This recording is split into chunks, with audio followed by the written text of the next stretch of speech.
A era 3D de Mortal Kombat é muitas vezes atribuída a uma excelente história, gameplay divertida e inovações para a franquia, mas eu pessoalmente diria que as pessoas não têm noção do quão incrível essa era da Midway realmente foi, especialmente se tratando de Deadly Alliance. E hoje iremos analisar justamente esse jogo, o jogo que salvou Mortal Kombat.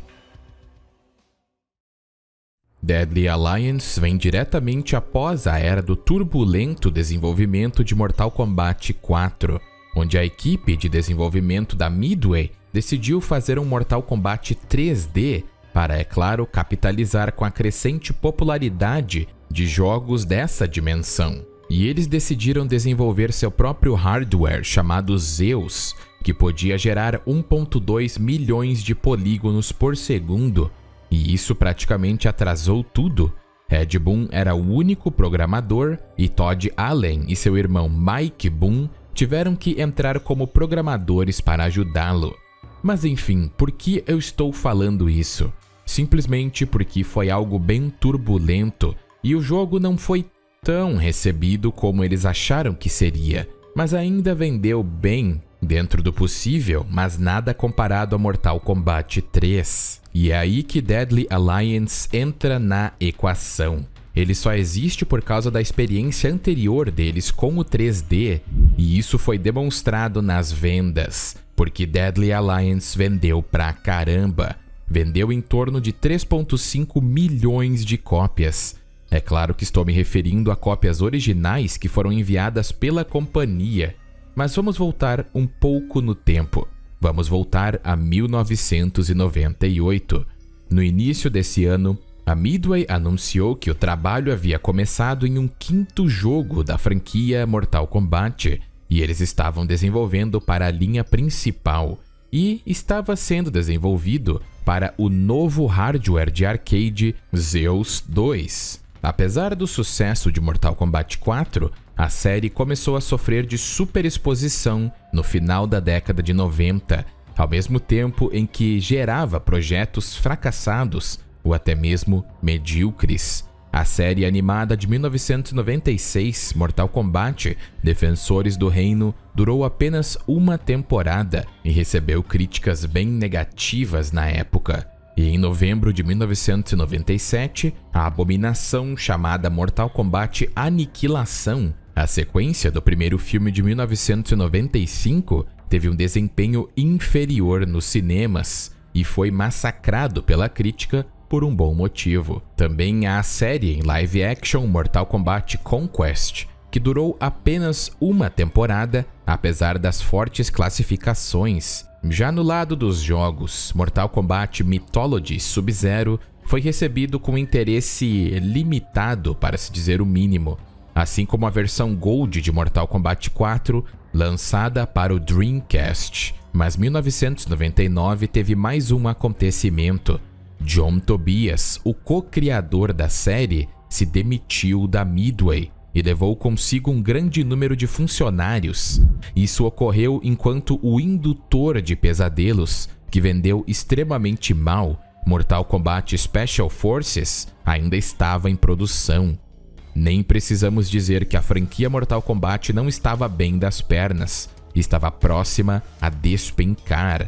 Mas foi aí que Deadly Alliance foi lançado, e a franquia teve uma renovação instantânea. Esse jogo foi o primeiro título principal da franquia a ser desenvolvido diretamente para consoles domésticos, já que a Midway havia saído do mercado arcade em declínio após o lançamento do seu jogo em 2000 chamado The Grid. Ed Boon disse que, sem projetar o jogo de uma forma que tome uma moeda a cada 2 minutos e meio, eles poderiam focar muito mais na experiência para todos os jogadores. E o jogo foi oficialmente lançado em 22 de novembro de 2002 para as plataformas Xbox, PlayStation 2 e GameCube. E é o único jogo na linha principal que não apresenta Liu Kang como um personagem jogável, e logo vamos entender o porquê. E também é o primeiro jogo da série canônica a não ter o envolvimento do co-criador John Tobias, que, como mencionado, deixou a Midway em 1999 para seguir outros interesses. Houve também um port de Deadly Alliance para Game Boy Advance, mas houve uma segunda versão ainda, intitulada Mortal Kombat Tournament Edition, que foi lançada em 25 de agosto de 2003. Essa versão, também do Game Boy Advance, apresentava vários personagens omitidos do primeiro port, junto com personagens não presentes nas outras versões, como Sector, Noob Saibot e Sareena. A recepção de Mortal Kombat Deadly Alliance foi muito favorável. Jeremy Dunham, da IGN, quando a IGN ainda era respeitável, elogiou o jogo por reinventar a fórmula de Mortal Kombat, apontando especificamente a implementação de Ed Boon, da gameplay 3D, estilos de luta totalmente diferentes e um sistema de combo mais profundo e intuitivo. Jeff Gerstmann, da GameSpot, disse que Deadly Alliance tinha animações e gráficos fluidos e afirmou que a lista de personagens jogáveis era uma boa mistura de rostos amigos e antigos. Da mesma forma, Benjamin Turner, da GameSpy, saudou a adição de novos personagens à lista e elogiou o novo sistema de luta, dizendo que você pode simplesmente sentar, desligar seu cérebro e espancar pessoas. Craig Harris, da IGN, também elogiou a versão do Game Boy Advance por seu polimento e conteúdo, afirmando que muita atenção foi investida nesse projeto, desde o motor de luta e gráficos até o estabelecimento de apresentação e extras suficientes para tornar o jogo um excelente título. A GameSpot declarou Deadly Alliance o segundo melhor lançamento do GameCube em novembro de 2002 e deu ao jogo os prêmios anuais de melhor jogo de luta no Xbox e o melhor jogo de luta no GameCube. Ele também ganhou o prêmio de melhor Brawl ou melhor jogo de luta no GeForce em 2003 e mais tarde também seria incluído nas listas de orçamento de best-sellers para os 3 consoles. Ele também teve sua versão Greatest Hits do PlayStation 2, Player's Choice do GameCube e Platinum Hits do Xbox.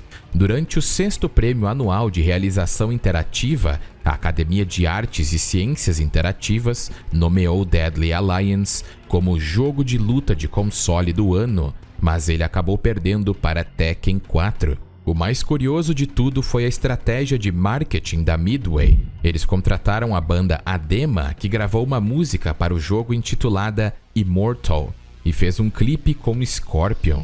A música foi usada em muitos comerciais do jogo e o videoclipe está incluído nos extras do jogo, assim como um pequeno vídeo ao vivo tirado da performance da Adema na Electronic Entertainment Exposition de 2002. Mortal Kombat Deadly Alliance foi lançado no Reino Unido no Dia dos Namorados de 2003 e um anúncio especial mostrava uma garota abraçando o namorado e quando ela se afastou, havia marcas de mãos ensanguentadas nas costas dele. Após o lançamento, o jogo vendeu mais de 350 unidades em 9 dias, 1 milhão no primeiro mês e mais de 1.300.000 em janeiro de 2003. O disco da trilha sonora Immortal de Adema também vendeu 24.000 unidades nos Estados Unidos. Em julho de 2003, de acordo com a IGN, Deadly Alliance vendeu 2 milhões de cópias.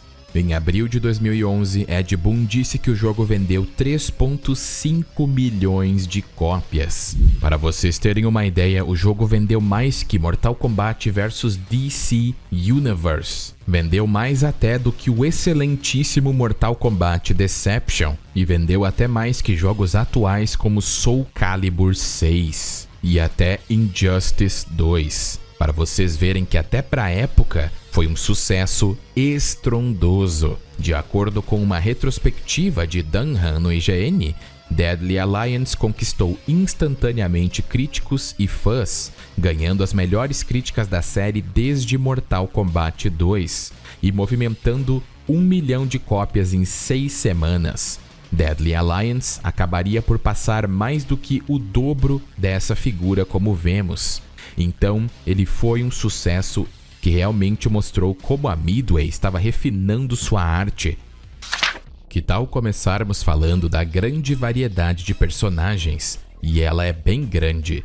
Com certeza é um dos pontos positivos. Aqui temos personagens desde aqueles que são veteranos ou já são conhecidos na série, como Cyrax, Jax, Johnny Cage, Kano, Kitana, Kung Lao, Raiden, Shang Tsung, Scorpion, Sub-Zero, entre outros. Mas também temos uma grande variedade de novos personagens que hoje são extremamente famosos e amados pelo público, como Kenshi, Mavado, Umemi Mocap, Li Mei, Su Hao, Frost e até Blaze como um personagem secreto. Todos eles têm suas próprias histórias e seu próprio moveset. Na versão Tournament Edition do Game Boy Advance ainda temos Sector, Noob Saibot e Sarina, totalizando 24 personagens no total, se juntássemos a versão normal com a versão Tournament,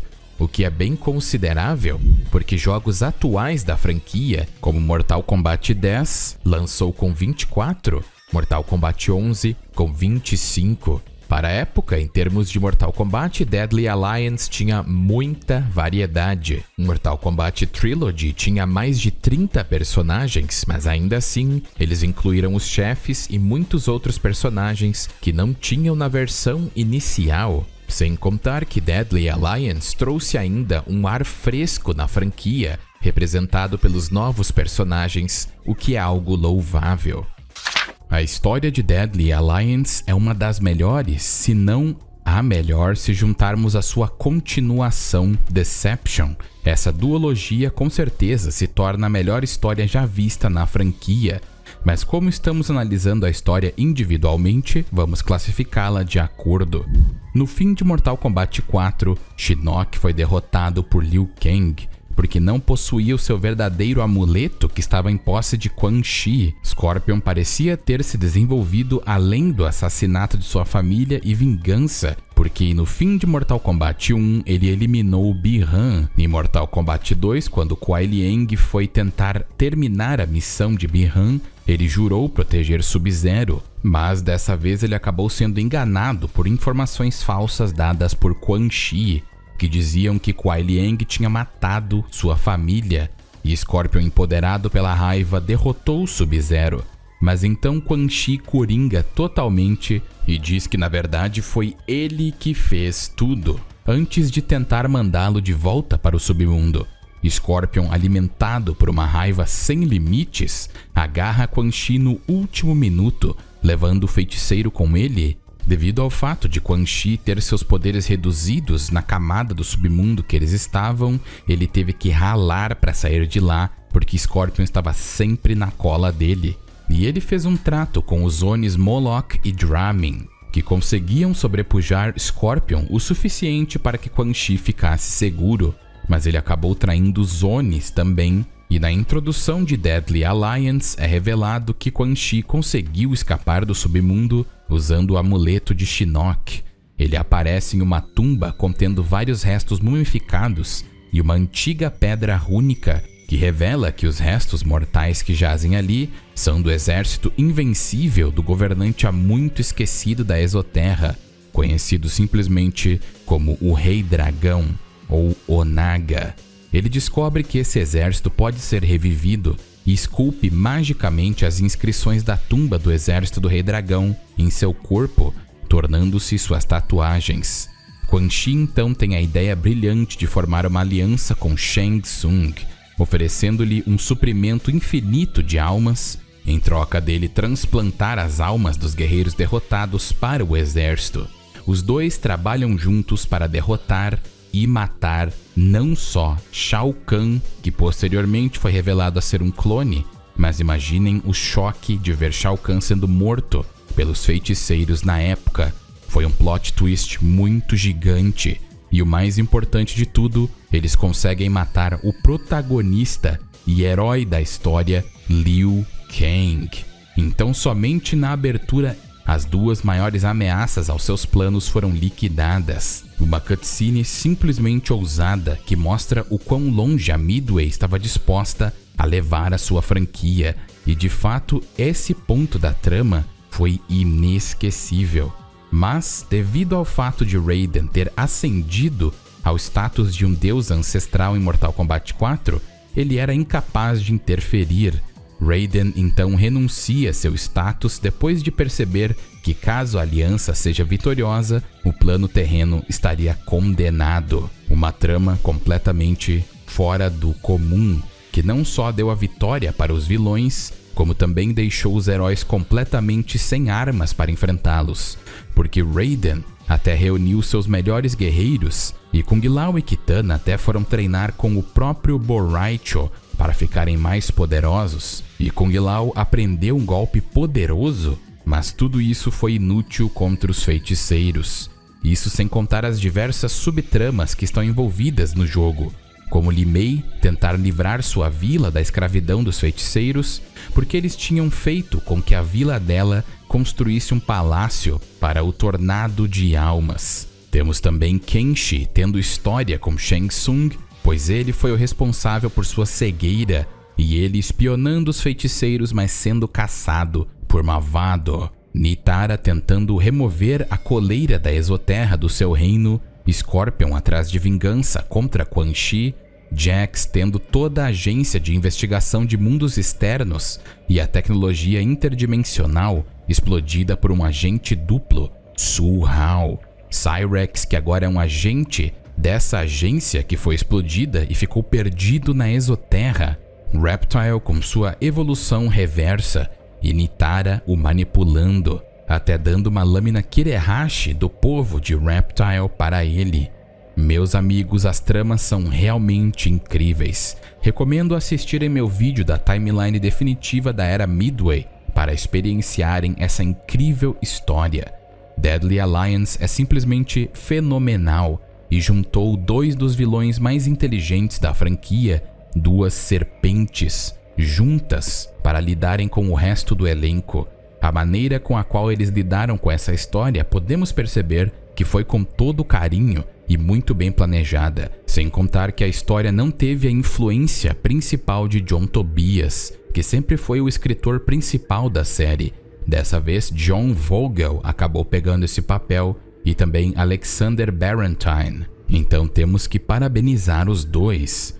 O jogador também pode receber informações sobre os bastidores dos personagens e suas relações entre si durante o modo Conquest, mas também por meios de biografias que podem ser obtidas na cripta, mais motivos para desbloquear coisas na cripta.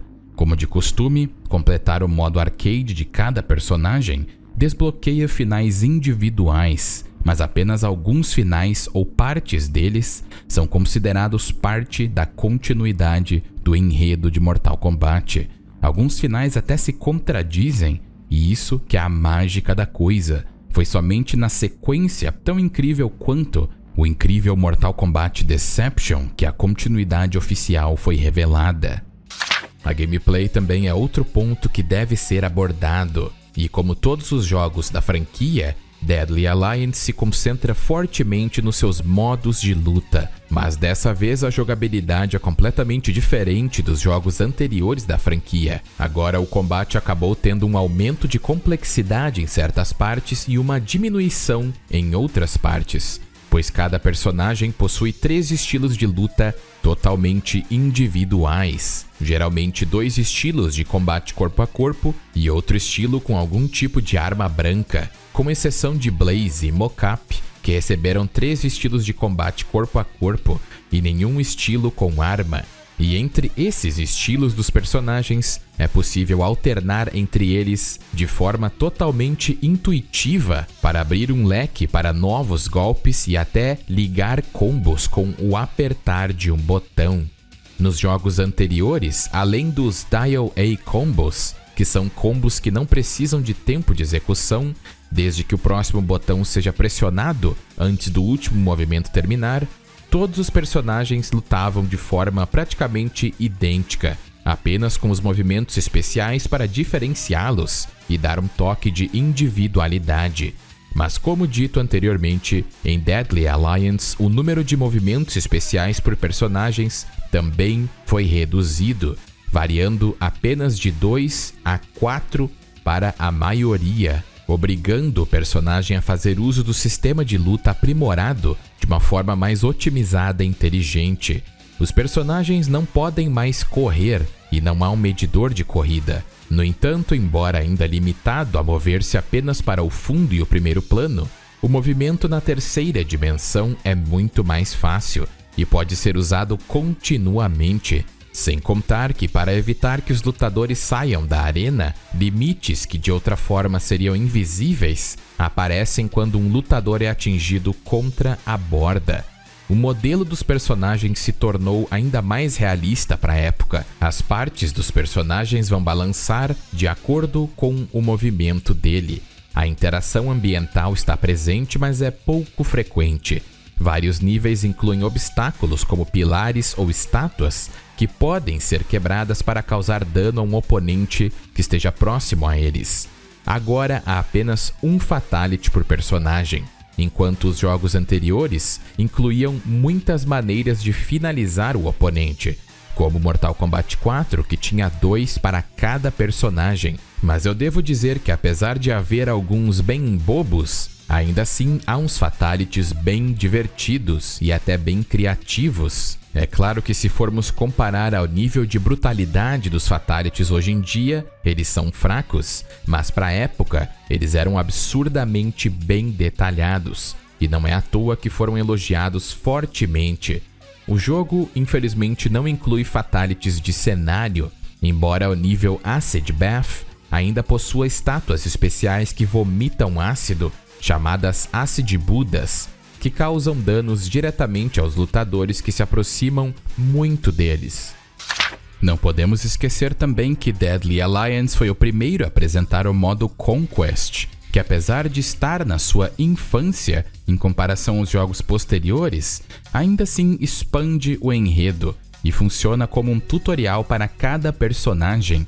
Ele consiste em uma série de missões para completar com cada um deles. Entre cada sequência é mostrado um vídeo de um monge movendo-se entre vários locais no caminho do Conquest, mas isso não tem nenhuma influência real na jogabilidade em si, a não ser simular a sensação de uma jornada. Depois de completar 8 tarefas iniciais com Sub-Zero, o jogador é instruído a completar um conjunto específico de tarefas com cada personagem, que variam desde realizar combos difíceis até derrotar oponentes.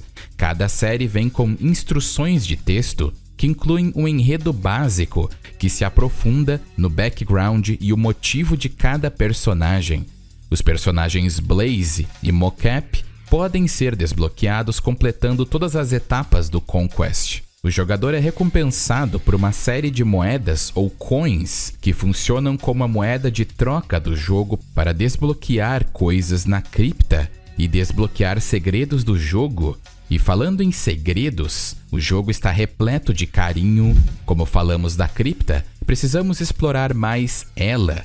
Esse modo extra, a cripta, consiste em 676 desbloqueáveis dispostos em formato quadrado, cada um designado em ordem alfabética por uma designação de 2 letras, que varia de AA até AZ e diversas variações. Cada caixão tem um preço designado diferente, listado em um número de 1 a milhares de coins, e eles têm um tipo diferente, ao tipo ouro, rubi, safira, jade, ônix e platina, que são os tipos de moedas que custam para abrir o caixão. A cripta inclui personagens desbloqueáveis, arenas e trajes alternativos.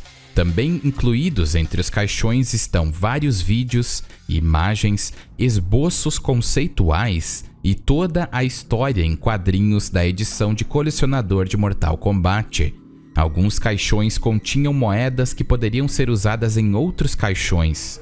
Outros contêm dicas de onde outros itens estão localizados, e até alguns estão vazios. Deadly Alliance vem da época onde microtransações eram impossíveis, então os desenvolvedores colocavam o máximo de amor e carinho para deixar suas criações o mais completas e fartas possíveis. E um grande exemplo disso é até o Cooking with Scorpion, ou Cozinhando com Scorpion. Deem uma olhada. This week on Cooking with Scorpion, learn about chopping, tenderizing, chopping, cake decorating, and chopping. Não podemos esquecer que ainda há o Test Your Might, o minijogo original da franquia. Ele retorna pela primeira vez desde o jogo original, e uma variação também está incluída, o Test Your Sight, onde o personagem fica em frente a um conjunto de copos que começa a se mover em ordem aleatória e você precisa escolher qual delas é a certa. À medida que a dificuldade vai aumentando, mais copos aparecem e eles giram com mais velocidade, e até mesmo a câmera começa a atrapalhar o jogador. Ter sucesso em Test Your Might e Test Your Sight recompensa o jogador com moedas. O Mortal Kombat Tournament Edition de Game Boy Advance adiciona 3 modos: o modo Survival, o modo Tag Team, que é justamente o que você está pensando. Você usa 2 personagens, um por vez, e luta contra o oponente que pode fazer a mesma coisa. Pois é, muito parecido com o modo Tag de Mortal Kombat 9. Já sabemos de onde eles pegaram essa ideia. E por fim, o Tournament Edition adiciona o modo Practice, assim como Fatalities com armas. Embora ambas as versões do GBA apresentam sprites 2D, o Tournament Edition foi o primeiro Mortal Kombat portátil a apresentar jogabilidade em estilo 3D.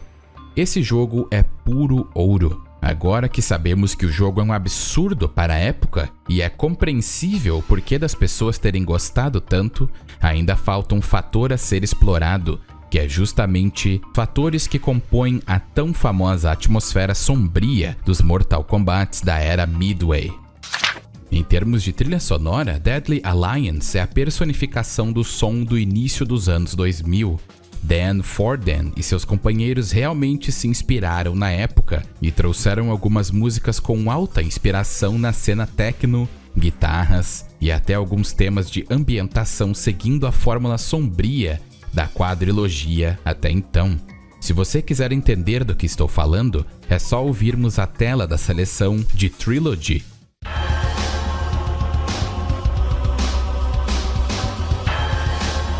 E depois ouvir a de Deadly Alliance.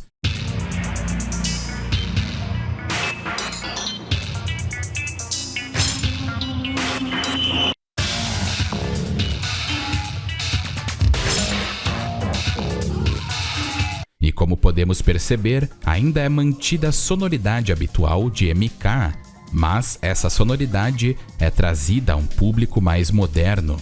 Mas em comparação à trilogia anterior, especialmente MK2 e 3, eu sinto que eles deram um passo além no quesito de inovação. Porque, como eu disse, era os anos 2000 e existiam muitos estilos populares na época. E pessoalmente eu curto demais essa trilha sonora. Ela é bem industrial, atmosférica e sombria na medida certa. As músicas do cenário são em sua grande maioria interessantes e tem a vibe Midway modernizada, sendo as minhas favoritas as músicas Wuxi Academy, Quan Chi's Fortress,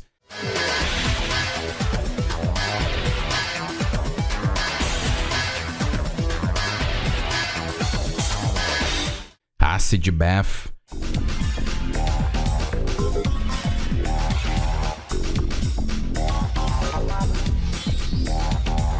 House of Pekara,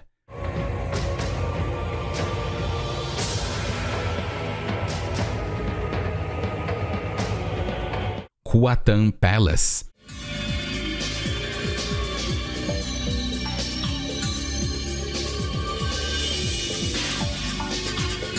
e Lava Shrine.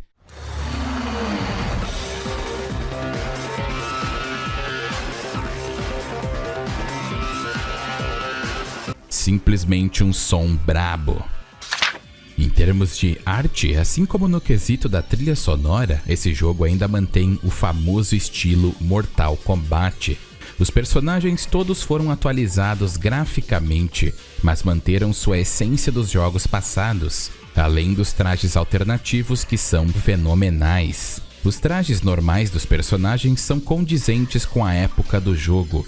Por exemplo, Reptile com sua evolução reversa por estar longe da sua tribo, Cyrex com uma aparência incrível por ser um Cyber Lin Kuei em aparência, Raiden, Sub-Zero com um traje que eu pessoalmente acho interessante, enfim, são muitos. E a direção de arte na caracterização de cada um deles, eu pessoalmente acho bem feita.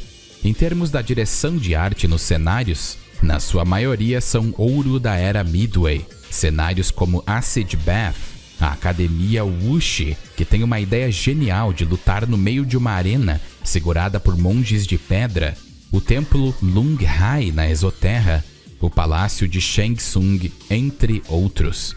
Posso afirmar que os cenários de Deadly Alliance seguram as pontas até hoje, e isso é graças à direção de arte mais sombria. Em geral, Deadly Alliance nos agracia com a incrível atmosfera da era Midway. E se você assistiu meu vídeo de Shaolin Monks, sabe do que eu estou falando. O que vemos na tela nos conta uma história sem precisar dizer uma palavra, e a música nos dá os outros detalhes desses lugares. Acredito que eu tenha sido um tanto claro sobre a importância desse jogo para a franquia inteira.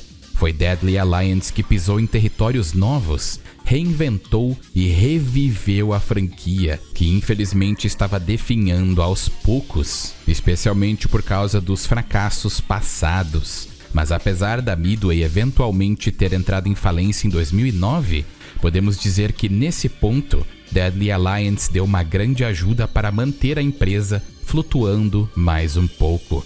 Podemos dizer que esse jogo foi um marco para a empresa e para a franquia, e até mesmo a sequência direta de Deadly Alliance, Mortal Kombat Deception, vendeu extremamente bem e em muitos aspectos superou seu antecessor. Mas me digam vocês se querem uma análise de Deception, assim como fiz de Deadly Alliance. A era 3D, por muitas vezes subestimada, foi um dos períodos mais importantes para Mortal Kombat. E não podemos esquecer disso. Muito obrigado aos membros do canal e um agradecimento mais que especial a Kuai Liang Reverso, Muka, Sunny Play, Caio Roberto e Glitched. Deadly Alliance é de fato absurdo. Não acho?